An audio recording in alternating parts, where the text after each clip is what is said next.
तो अब जिसने जाति बनाई है उसको दर्द होने लगा है। मजा तो अब आने लगा है कि बना बेटा जाति, और जब जाति बना ली है तो अब तुझे जनगणना कराने में क्यों दर्द हो रहा है, क्यों नहीं मजा आ रहा है। मजा तो अब आएगा ना जब जाति का जनगणना होगी। जब जाति बनाई थी तब मजा नहीं आया था, तब तो तूने मजे लिए थे, और अब जाति का जनगणना हो रही तो मजे कौन लेगा बेटा, अंजाम भी तुम्हें भुगतना होगा। लेकिन ये बात तय है, एक बात डंके की चोट पे है, बीजेपी जा रही है, बहुजन जाग रहा है, SC ST OBC जाग रहा है अपने हकों के लिए। Bahujan voter SC ST OBC SC के वोट जिसमें बहन जी मायावती का जो तबका है वो उनके साथ है, OBC का जो उत्तर प्रदेश में वो अखिलेश के साथ है, बिहार में लालू जी के साथ है, नीतीश जी के साथ है, ऐसे ही बटा हुआ है। लेकिन इन सब का जो प्रोपेगेंडा है, इन सब की जो आइडियोलॉजी है वो ये है कि 2024 में बीजेपी को सत्ता से बाहर करना है।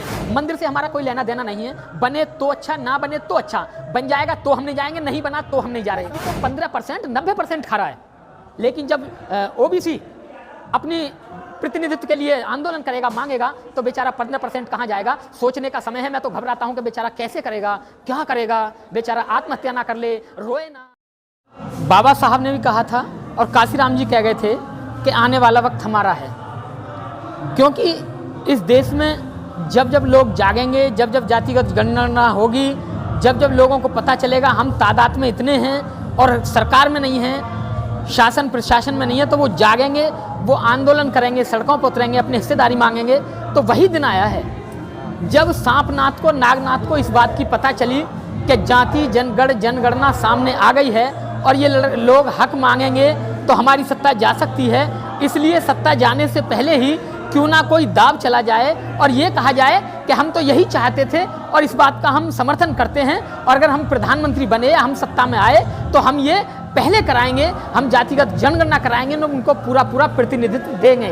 तो ये उनका एजेंडा है कि जो बात काशीराम जी ने कही, जो बात बाबा साहब ने कही, उसको पहले ही कह के क्यों ना उस बात का श्रेय ले लिया जाए। तो श्रेय लेने की बात है। बाकी उनका जातिगत जनगणना कराने से उन्हें पता है कि हमारे बच्चों की नौकरियां खत्म हो जाएंगी और इनको मिल जाएंगी। लेकिन समय की मांग है, समय की पुकार है। छोटे छोटे राजनीतिक दल जो मान्यवर काशीराम जी को मान के अपना चले थे, उन्होंने ऐसा काम कर दिया और जिसके कारण जनगणना, जातिगत जनगणना सामने आ गई। जब एक स्टेट की आ गई और लोगों ने आंदोलन शुरू किए तो अब हर कोई ये कह रहा है कि हम भी ऐसा करेंगे, हम भी ऐसा करेंगे। उसी का ये परिणाम है।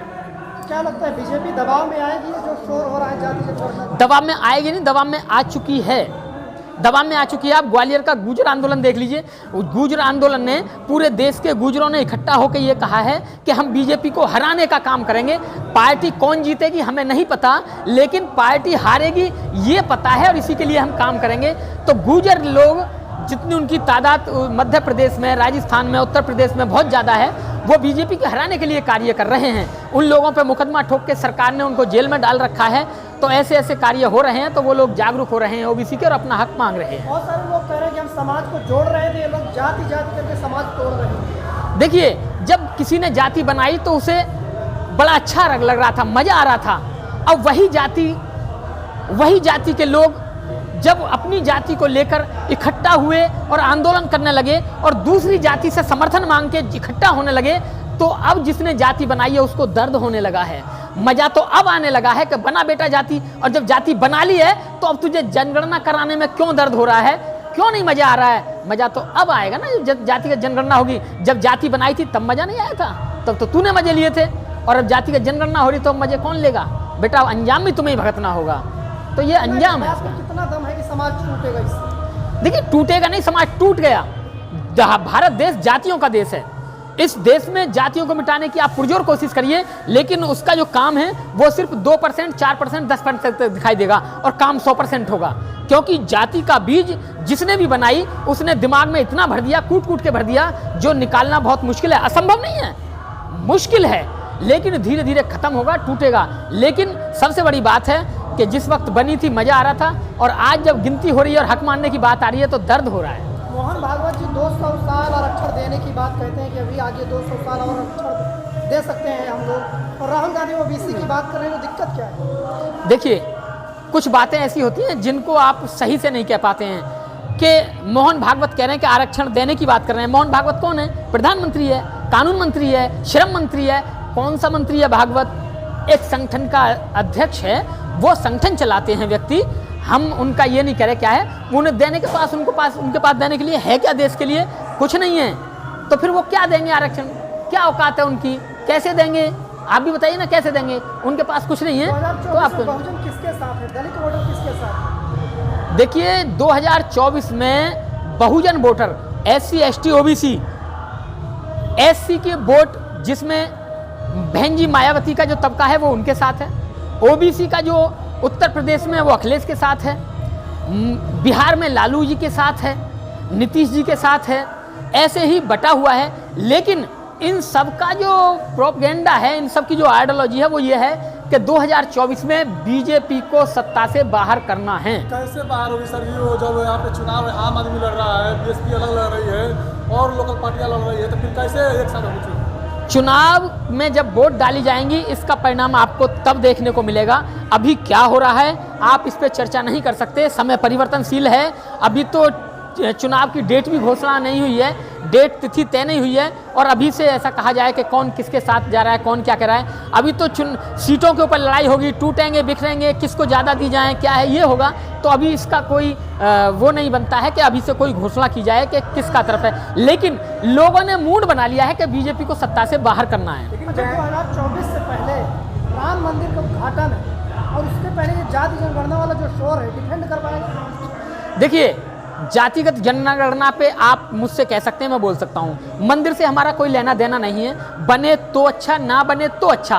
बन जाएगा तो हम नहीं जाएंगे, नहीं बना तो हम नहीं जा रहे। सवाल ये था कि लेकिन जी हिंदुत्व वाली राजनीति जो सेट की गई है, हिंदुत्व की दीवार, ये जाति जनगणना तोड़ पाएगी? जातिगत जनगणना बहुत बड़ी दीवार तोड़ पाएगी और बीजेपी को सत्ता से बाहर करने का काम करेगी, बीजेपी को हराने का काम करेगी। क्योंकि अभी तो आंदोलन में सिर्फ एक चिंगारी फेंकी गई है, जो एक विकराल रूप लेगी वो समय तो आने वाला है। अभी आप देखिए जैसे जैसे बिहार की जनगणना आई है और देशों की आएगी, अभी तमिलनाडु की आएगी, वहाँ के मुख्यमंत्री भी ने भी घोषणा की है, वो भी कराएंगे। जैसे ही वो अपने आंकड़े देंगे और लोग इकट्ठे होंगे, दबाव बनेगा, ये भी कराएंगे। और सत्ता से बाहर होने के लिए इन्हें जाना पड़ेगा, सत्ता से बाहर होना पड़ेगा, वो दिन दूर नहीं है। अच्छा, जो बहुजन वोटर है, जो बहुजन नेता है, वो बीजेपी के भी साथ में, चाहे वो जीतन राम मांझी हो, चाहे प्रिया पटेल हो या फिर राजभर हो, तो कैसे लड़ेंगे? आप देखिए, आप ये देखिए कि जब वो चुनाव लड़े थे तो उनकी जाति का प्लस बीजेपी का वोट उनके साथ था, पूरा बहुजन समाज उनके साथ नहीं था। बहुजन समाज के हितैषी व्यक्ति के साथ होता है, लेकिन जातिगत आंकड़ों के लिए, जातिगत वार वोटों के सिलसिले में उस जाति के व्यक्ति को उस जाति की वोट मिल जाती है, प्लस बीजेपी का वोटर बीजेपी को वोट कर देता है, इसलिए वो प्रत्याशी जीत जाता है। लेकिन बहुजन समाज का बहुजन वोटर वो कभी उसे वोट नहीं देता, वो दोस्त और दुश्मन की पहचान रखता है और बाखूबी पहचान रखता है। तो एक सवाल आपसे यह है कि बहन जी बार बार कह रही कि हम चुनाव अकेले लड़ेंगे। देखिए मैं तो किसको फायदा, किसको नुकसान? देखिए मैं बहुजन समाज पार्टी का प्रवक्ता नहीं हूँ, वोटर हूँ। एज ए वोटर मैं कह सकता हूँ कि अभी चुनाव नहीं है, अभी चुनाव में समय है। अभी क्या हो रहा है, न्यूज़ चैनल क्या दिखा रहे हैं, हमें सुनने को क्या आ रहे हैं, बसपा के कार्यकर्ता हमारे कान में क्या कह के जा रहे हैं, हमें सिर्फ अभी वो पता है कि जो बसपा के कार्यकर्ता के बहन जी ने ये कहा है तो वो हमें वो पता है। न्यूज़ चैनल क्या कह रहे हैं, न्यूज़ चैनल में ये भी आ रहा था बहन जी शामिल होने जा रही हैं, फिर बहन जी ने आके ये कहा कि हम शामिल नहीं हैं, झूठे खबरें हैं, तो हम उन पर विश्वास नहीं करते हैं। लास्ट टाइम पे क्या होगा हम उस पर भरोसा करेंगे। अभी तक के सर्वे में बीजेपी ही कम बैक कर रही है। नहीं, कौन कह रहा है कि कम बैक कर रही है? बीजेपी जा रही है, आप देखिए। नहीं, उनका सर्वे, ऐसे तो आप मेरा सर्वे करवाइए, मैं भी अपने 20 आदमी लेके कह दूंगा सब मुझे चाह रहे हैं प्रधानमंत्री बनाना, तो आप दिखा देंगे अपने चैनल से कि शशि भूषण प्रधानमंत्री बनेंगे अगले, सर्वे दिखा रहे हैं। तो ऐसे कहने से क्या होता है?